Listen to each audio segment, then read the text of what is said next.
नमस्कार. भारतीय जनता पार्टी प्रदेश कार्यालयामध्ये आयोजित या पत्रकार परिषदेमध्ये आपल्या सगळ्यांचं मनापासून स्वागत. उभाटा गटाचे खासदार जनाब संजय राऊत यांनी 2 दिवसापूर्वी गडचिरोलीच्या आश्रमशाळेमध्ये जो सर्पदंशाचा प्रकार झाला त्याबद्दल अतिशय गंभीर असे मुद्दे उपस्थित केले. खरं तर गडचिरोलीतल्या आश्रमशाळेतील हा प्रकार अतिशय दुर्दैवी आहे, ज्यामध्ये 3 विद्यार्थिनींचा मृत्यू झाला. सर्पदंशामुळे हा मृत्यू झाल्याची माहिती समोर आली आणि या प्रकरणामध्ये राज्य सरकारनं अतिशय गांभीर्यानं दखल घेऊन चौकशीचे आदेश देखील दिलेत. संजय राऊत या प्रकरणामध्ये राजकीय पोळी भाजण्याचा प्रयत्न करतायत. खरं तर ही घटना अतिशय दुर्दैवी आहे की ज्या पद्धतीनं गडचिरोलीमधील आश्रमशाळेमधील 3 विद्यार्थिनींचा मृत्यू झाला, अतिशय दुर्दैवी आहे. याच्यावर राजकारण करायचं नव्हतं, परंतु संजय राऊत यांनी त्याला राजकीय वळण देण्याचा प्रयत्न केला. मला संजय राऊतांना एकच माहिती द्यायची आहे की गडचिरोलीमध्ये ज्या आश्रमशाळेमध्ये हा प्रकार घडला ती आश्रमशाळा नेमकी कुणाची होती हे एकदा संजय राऊतांनी तपासलं असतं तर बरं झालं असतं. ही आश्रमशाळा काँग्रेसचे माजी खासदार संजय राऊत ही आश्रमशाळा काँग्रेसचे माजी खासदार मारोतराव कोवासे यांच्या संबंधित आहेत. अनेक वर्ष काँग्रेसचे खासदार राहिलेले, काँग्रेसचे तिथले लोकप्रतिनिधी राहिलेले मारोतराव कोवासे यांची ही आश्रमशाळा आहे आणि त्यांच्या आश्रमशाळेमध्ये हा दुर्दैवी प्रकार घडला. खरं तर आश्रमशाळा ही संस्था चालकांना चालवण्यासाठी राज्य सरकारकडनं दिली जाते. त्यासाठी प्रत्येक विद्यार्थ्यांच्या मागे 2000 रुपये अनुदान दिलं जातं आणि संपूर्ण जबाबदारी त्या संस्थेची असते. आता संजय राऊत या प्रकरणामध्ये सरकारला आणि आदिवासी विकास मंत्र्यांना प्रश्न विचारतायत. माझा संजय राऊतांना सवाल आहे, ज्या काँग्रेसच्या संस्था चालकाची ही आश्रमशाळा आहे त्या काँग्रेसला संजय राऊत जाब विचारणार आहेत का? मारोतराव कोवासे हे तिथले खासदार होते, तिथले काँग्रेसचे सक्रिय कार्यकर्ते, पदाधिकारी आणि नेते आहेत. त्या मारोतराव कोवासेंबद्दल संजय राऊत जाब विचारणार आहेत का? मी त्या आश्रमशाळेमध्ये थोडीशी माहिती घेतली तेव्हा लक्षात आलं की त्या आश्रमशाळेच्या परिसरामध्ये अशा पद्धतीनं लाकडांचे ढिगारे होते. या लाकडांच्या ढिगाऱ्यामध्ये साप लपून बसण्यासाठी अतिशय पूरक वातावरण असतं. अशा पद्धतीचे लाकडाचे ढिगारे काँग्रेसचे नेते मारोतराव कोवासे यांच्या संबंधित आश्रमशाळेमध्ये होते आणि तिथंच या विद्यार्थिनींचा मृत्यू झाला. एवढंच नाही तर ज्या खिडकीतनं हा साप गेलाय त्या खिडकीच्या तिथं अशा पद्धतीनं विटांचा ढिगारा होता. या विटांवरून साप खिडकीमध्ये गेला आणि खिडकीमधून आतमध्ये गेला आणि तिथं खाली झोपलेल्या विद्यार्थिनींचा दुर्दैवी मृत्यू झाला. संजय राऊत याला जबाबदार कोण आहे? ही संस्था कोणाची आहे? प्रत्येक विद्यार्थ्यांच्या मागे 2000 रुपये अनुदान घेतलं जातं. विद्यार्थ्यांना सुविधा पुरवल्या पाहिजे, तिथे परिसरामध्ये स्वच्छता ठेवली पाहिजे, परंतु हे काम मारोतराव कोवासे जे काँग्रेसचे नेते आहेत त्यांच्या संस्थेनं का केलं नाही? माझा संजय राऊतांना सवाल आहे, तुम्ही आज ज्या पोटतिडकीनं प्रश्न मांडत होतात, तुम्हाला विद्यार्थिनींच्या मृत्यूबद्दल दुःख झालं, परंतु तुम्ही एवढ्याच पोटतिडकीनं काँग्रेसला याबद्दल जाब विचारणार आहेत का? कारण आश्रमशाळा चालवण्याची पूर्ण जबाबदारी त्या संस्थेची असते, संस्था चालकाची असते. आता मारोतराव कोवासे त्या संस्थेच्या अध्यक्षपदाचा राजीनामा देणार आहेत का? मारोतराव कोवासे यांना काँग्रेसच्या पदावरून हकालपट्टी करण्याची मागणी संजय राऊत करणार आहेत का? राज्य सरकारनं या प्रकरणाची अतिशय गांभीर्यानं दखल घेतली आहे. राज्य सरकारनं पूर्ण चौकशीचे आदेश दिले, कुणालाही सोडलं जाणार नाही. स्वतः मुख्यमंत्री देवेंद्रजी फडणवीस साहेबांनी देखील या संदर्भामध्ये पुढाकार घेतला. परंतु ज्या पोटतिडकीनं संजय राऊत विद्यार्थ्यांबद्दल बोलत होते, आदिवासी बांधवांबद्दल बोलत होते, माझा संजय राऊतांना सवाल आहे की आम्हाला याचं राजकारण करायचं नव्हतं, परंतु तुम्ही राजकीय पोळी भाजण्यासाठी यामध्ये उतरलात तर काँग्रेसचे नेते मारोतराव कोवासे यांच्यावर कारवाईची मागणी संजय राऊत करणार आहेत का? संजय राऊत दिल्लीमध्येच बसून आहेत. आता संजय राऊतांनी राहुल गांधींकडे हा मुद्दा उपस्थित केला पाहिजे. एवढ्या पोटतिडकीनं संजय राऊत बोलतायत ना, जरा दिल्लीमध्ये जाऊन राहुल गांधींना भेटा आणि सांगा की काँग्रेसच्या माजी मंत्र्यांची, काँग्रेसच्या खासदाराची ही संस्था आहे ज्यामध्ये दुर्दैवानं 3 विद्यार्थिनींचा जीव गेलाय. 3 आदिवासी विद्यार्थिनींना प्राणाला मुकावं लागलंय. त्याबद्दल राहुल गांधी त्या काँग्रेसच्या नेत्यांवर काय कारवाई करणार आहेत? हर्षवर्धन सपकाळ या काँग्रेसच्या नेत्यावर काय कारवाई करणार आहेत? याचं उत्तर जनाब संजय राऊतांनी द्यावं. आणि मोर्चा काढायचाच असेल तर आधी त्या संस्था चालकांच्या घरावर काढा आणि मग या संदर्भात सरकारला प्रश्न विचारा.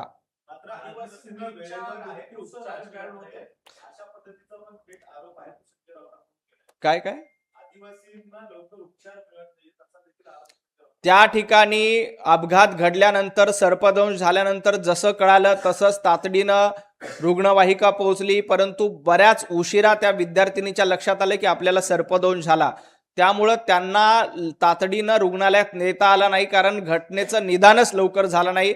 आणि त्यानंतर हेलिकॉप्टरची देखील व्यवस्था केली होती. हेलिकॉप्टरनं त्या विद्यार्थ्यांना पुढे घेऊन जाण्यात आलं. त्या संदर्भातल्या बातम्या देखील आहेत की हेलिकॉप्टरची सुविधा तिथं होती. तातडीनं जेव्हा कळलं सरकारला, हेलिकॉप्टर दिलं. हेलिकॉप्टरच्या माध्यमातून विद्यार्थ्यांवर उपचार करण्याचे प्रयत्न झाले.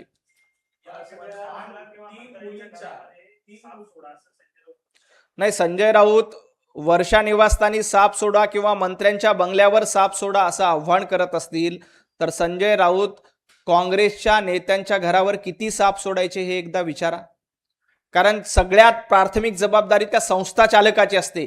जे संस्था चालक ही शाळा चालवतात, आश्रम शाळा चालवतात, त्यांची जबाबदारी असते की विद्यार्थ्यांची सुरक्षा. कारण 2,000 रुपये प्रत्येक विद्यार्थ्यांच्या मागे अनुदान हे संस्था चालक घेतात.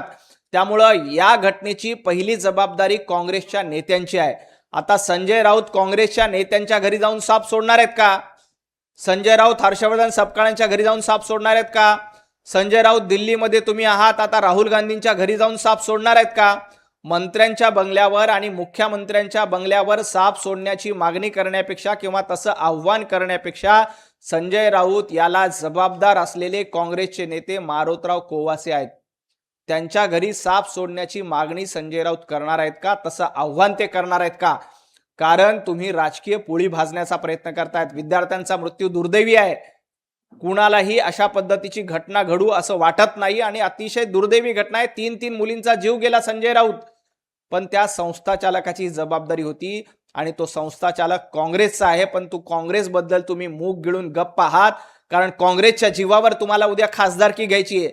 राज्यसभेची ही टर्म संपल्यानंतर संजय राऊतांना काँग्रेसच्या जीवावर येणारी खासदारकी घ्यायची, म्हणून ते काँग्रेसच्या नेत्याबद्दल बोलायला नाहीत. पेपरमध्ये बातम्या आल्यात की ही संस्था कुठल्या नेत्याची आहे, जे काँग्रेसचे खासदार होते, काँग्रेसकडून निवडणूक लढलेत, काँग्रेसले गडचिरोलीतले सक्रिय पदाधिकारी आहेत, नेते आहेत, त्यांची ही जबाबदारी होती. परंतु संजय राऊत काँग्रेसबद्दल चकार शब्दांनी बोलायला नाही. हिम्मत असेल तर आधी त्यांचा राजीनामा घ्या आणि त्यांच्यावर कारवाई करण्याची मागणी हर्षवर्धन सपकाळांकडे करा. तुमचे राहुल गांधींशी देखील उत्तम संबंध आहेत. राहुल गांधींना देखील याबद्दल जाब विचारा. नाही, आदिवासी मंत्री आणि पालकमंत्र्यांनी योग्य ती कारवाई केली आहे. गडचिरोलीचे पालकमंत्री माननीय देवेंद्रजी फडणवीस साहेब आहेत आणि ते स्वतः या प्रकरणाची दखल घेत आहेत. चौकशीचे आदेश देखील दिलेत. परंतु सगळ्यात पहिली जबाबदारी ही संस्था चालकाची असते, हे संजय राऊत विसरले. संजय राऊत, भांडूपमध्ये तुमच्या एखाद्या संस्थेमध्ये काही घडलं तर पहिली प्राथमिक जबाबदारी तुमची असते. परंतु तुम्ही भांडूपच्या गाढव नाक्यावर बसल्याच्या पलीकडे काही काम करत नाही. तुमची एकही संस्था नाही. गाढवांसाठी एखादी संस्था काढली असती तरी बरं झालं असतं, परंतु संजय राऊतांनी तीही संस्था काढलेली नाहीये. परंतु ज्यांची ही संस्था आहे त्यांच्यावर कारवाई झाली पाहिजे. संजय राऊतांनी त्याबद्दल मागणी केली पाहिजे.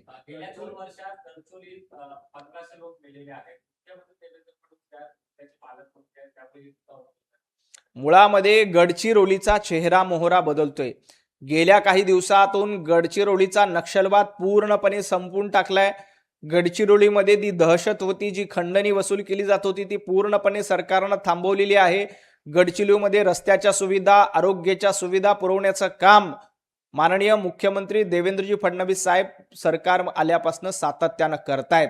आणि आदिवासी बांधवांना मुख्य प्रवाहात आणण्याचं काम हे भारतीय जनता पार्टीच्या सरकारकडनं केलं जातं.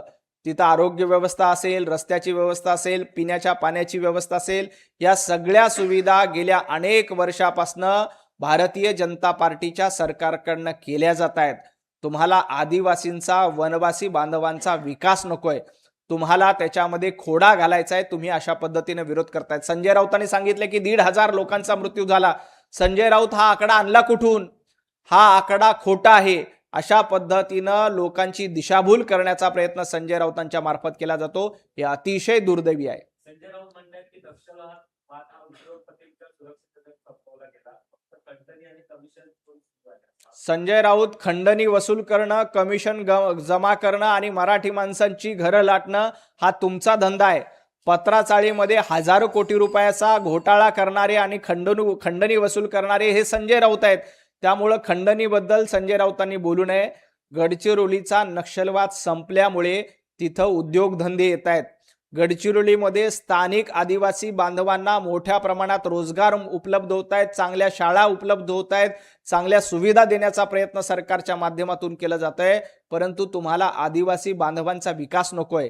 हे आदिवासी बांधव खितपत पडले पाहिजे, त्यांना जंगलामध्येच राहिलं पाहिजे, त्यांनी चांगल्या सुविधा घेऊ नये, चांगल्या शाळेमध्ये जाऊ नये, ही संजय राऊतांची सुप्त इच्छा आहे. परंतु ही इच्छा त्यांची पूर्ण होणार नाही. सरकार भरभक्कमपणे आदिवासी बांधवांच्या पाठीशी आहे आणि त्यांच्यासाठी योग्य ते सोयी सुविधा माननीय मुख्यमंत्री स्वतः या प्रकरणामध्ये लक्ष घालून करतायत. सरकार विरोधी पक्षनेता नेमत नाही, पण जनतेचा विरोधी पक्षनेता म्हणून मी संजय राऊत मला प्रश्न विचारला. संजय राऊत जनतेचे विरोधी पक्षनेते नाहीत, तर संजय राऊत दलालांचे नेते आहेत. दलाली करणं, काँग्रेसची गुलामगिरी करणं आणि राहुल गांधी, सोनिया गांधींची दलाली करणं एवढंच संजय राऊतांना जमतंय. त्यामुळे तुम्ही जनतेचे विरोधी पक्ष नाही आहेत, तुम्ही दलालांचे नेते आहेत, दलाली करणाऱ्यांचे नेते आहेत आणि स्वतः दलाली खाणारे नेते आहेत. त्यामुळं विरोधी पक्षनेत्याच्या गप्पा करू नका. विरोधी पक्षनेता काय असतो, कसा असतो, हे 2.5 वर्ष महाविकास आघाडीचं सरकार असताना देवेंद्रजी फडणवीस साहेबांनी महाराष्ट्राला दाखवून दिलंय की विरोधी पक्षनेता कसा असतो. संजय राऊत तुम्ही आता दलाली करतायत. कशासाठी दलाली करतायत? राज्यसभेची खासदारकी तुम्हाला हवी आहे म्हणून तुम्ही काँग्रेसची दलाली करतायत. त्यामुळे तुम्ही विरोधी पक्षनेते नाहीत, तर दलालांचे नेते आहेत, हे महाराष्ट्राने ओळखले. MIDC विकल्या जात आहेत आणि हे खोऱ्याने पैसे मोडतायत. CAG कडे जेवढा हिशोब नाही तेवढा माझ्याकडे. संजय राऊत, कॅगकडे जेवढा हिशोब नाही तेवढा तुमच्याकडे असेल तर एकदा 2.5 वर्षाचं सरकार असताना रोज 100 कोटी रुपये वसुली केली जात होते. त्याचं नेमकं काय केलं एकदा महाराष्ट्राला सांगा. पत्राचाळीमध्ये हजारो कोटी रुपयाचा घोटाळा केला, ते हजारो कोटी रुपये कुठे लपवले हे एकदा संजय राऊतांनी सांगितलं पाहिजे. कारण संजय राऊतांचा दावा आहे की कॅगपेक्षा माझ्याकडे जास्त हिशोब आहे. तर आधी त्या 100 कोटी रुपये रोज वसुलीचा हिशोब संजय राऊतांनी महाराष्ट्राला दिला पाहिजे. पत्राचाळीच्या लुटीचा हिशोब महाराष्ट्राला दिला पाहिजे. एवढंच नाही तर उद्धवजी ठाकरे यांनी कोविडच्या काळामध्ये सर्वसामान्य महाराष्ट्रातल्या माणसाला, मुंबईकरांना लुटलं, त्याचा हिशोब आधी संजय राऊतांनी महाराष्ट्रासमोर मांडला पाहिजे. अमित शहा संसदेत येत आहेत तर त्यांना उत्तर हे द्यावंच लागणार असतं. अमितभाई शहा, संजय राऊत तुम्हाला सांगायचं की अमितभाई शहा संसदेमध्ये आले, लोकसभेमध्ये आले तर तुमच्या नेत्यांना पळून जावं लागलं. राहुल गांधी हे काल सभागृहामधनं पळून गेले. कालपर्यंत विचारत होतात ना अमितभाई शहा कुठे आहेत, अमितभाई शहा कुठे आहेत. अमितभाई शहा जेव्हा सभागृहामध्ये आले तेव्हा राहुल गांधींना पळ काढावं लागलाय. राहुल गांधींचा पळपुटेपणा समोर आलाय. आज देखील अमितभाई शहा सभागृहामध्ये येतील. संजय राऊत तुम्ही देखील पळून जाऊ नका आणि तुमच्या राहुल गांधींना सांगा की पळून जाऊ नका. अमितभाई प्रत्येक प्रश्नाचं उत्तर द्यायला समर्थ आहेत. महाराष्ट्रात बळपुट कोण आहे आणि घरबस कोण आहे हे एकदा उद्धवजी ठाकरेंना विचारा. उद्धवजी ठाकरे सांगतील की मी स्वतःच घरबस आहे. वंदे मातरमच्या संदर्भात जे विधेयक येते त्यावर सुद्धा राऊतांनी म्हणतात की वंदे मातरमचा भाजपचा काय संबंध आहे, त्यांनी आम्हाला देशभक्ती शिकवण्याची गरज आहे. लाल किल्ल्याच्या इतिहासामध्ये पहिल्यांदा वंदे मातरम गायलं जाणार आहे. संपूर्ण वंदे मातरम आणि वंदे मातरमचं विधेयक लोकसभेमध्ये, राज्यसभेमध्ये मंजूर झालंय. त्याच्यानंतर संजय राऊतांचा तिळपापड झालाय. कारण हे आता स्वतःचा पक्ष समाजवादी पार्टीमध्ये विलीन करणार आहेत. समाजवादी पार्टीचे नेते अबू आझमी आहेत आणि अबू आझमी म्हणतात की आम्ही वंदे मातरम म्हणणार नाही. MIM म्हणतं की आम्हाला वंदे मातरमची सक्ती करू नका. आणि संजय राऊत देखील समाजवादी पार्टीमध्ये उबाटा गट विलीन करण्याचा असल्यामुळं वंदे मातरमला विरोध करतायत. संजय राऊत वंदे मातरमला विरोध करणार असाल तर ही महाराष्ट्रातील आणि देशातील जनता तुम्हाला माफ करणार नाही. वेदमंत्राहून आम्हा वंदे वंदे मातरम या भूमिकेतून या देशाचा इतिहास घडलाय. या देशामध्ये वंदे मातरम या मंत्राने क्रांती घडली आहे आणि हे वंदे मातरम देशाच्या इतिहासामध्ये पहिल्यांदा 15 ऑगस्टला लाल किल्ल्यावर मोठ्या अभिमानाने गर्वाने गायलं जाणार आहे. तुमच्यासारख्या कितीही लोकांनी विरोध केला तरी काहीही फरक पडणार नाही. वंदे मातरम म्हणणार आणि वंदे मातरम संपूर्ण देशामध्ये त्याचा जागर करण्याचं काम हे केंद्र सरकारकडनं भारतीय जनता पार्टीकडनं केलं जातंय. आता तिरंगा जेव्हा खासदार आले तर संजय राऊत त्यांना मनोरुग्ण म्हणत आहेत, त्यांना चहा भाग दिला पाहिजे. संजय राऊतांनी असा दावा केला की तिरंगा घेऊन येणारे हे मनोरुग्ण आहेत. तिरंगा घेऊन येणाऱ्यांची मानसिक स्थिती खराब झाली अशा पद्धतीचा हास्यास्पद दावा संजय राऊत यांनी केलाय. संजय राऊत, याच तिरंग्यामुळं तुम्ही स्वातंत्र्यामध्ये जगू शकताय. हा तिरंगा नसता तर तुम्हाला इंग्रजांची गुलामगिरी करावी लागली असती. आताही तुमच्यामध्ये आणि गुलामांमध्ये फार फरक नाही, कारण पूर्वी इंग्रजांची गुलामगिरी करायची, आता तुम्ही राहुल गांधींची आणि सोनिया गांधींची गुलामी करता, एवढाच फरक आहे. परंतु तुम्ही तिरंग्याचा अपमान केला तर या देशातील जनता, महाराष्ट्रातील जनता तुम्हाला पुन्हा एकदा धडा शिकवेल. काल आम्ही तिरंगा रॅली काढली तर संजय राऊत म्हणतात की यांना मानसिक स्थिती खराब झाली आहे, यांना चहामधनं भांग दिला पाहिजे. संजय राऊत, रोज सकाळी चहामधून भांग पिणारे तुम्ही, कारण तुमची पत्रकार परिषद सुरू होण्यापूर्वी तुम्ही चहा घेता आणि चहा भांगीतूनच घेता हे तुमच्या पत्रकार परिषदेमधनं कळतं. कारण तुमची पत्रकार परिषदा गांजा ओढल्यासारखी आणि चहामधनं भांग पिल्यासारखी असते. त्यामुळं सकाळी संजय राऊतांनी चहामधनं भांग पिला असेल आणि त्यांना सुचलं की अरे आपण तर रोज चहामधनं भांग पितो, मग महाराष्ट्रातल्या लोकांना देखील सांगू की चहामधनं भांग प्या. त्यामुळं चहामधनं भांग पिण्याची आणि गांजा पिण्याची सवय संजय राऊतांना आहे, ते आज त्यांनी महाराष्ट्राला सांगून टाकले.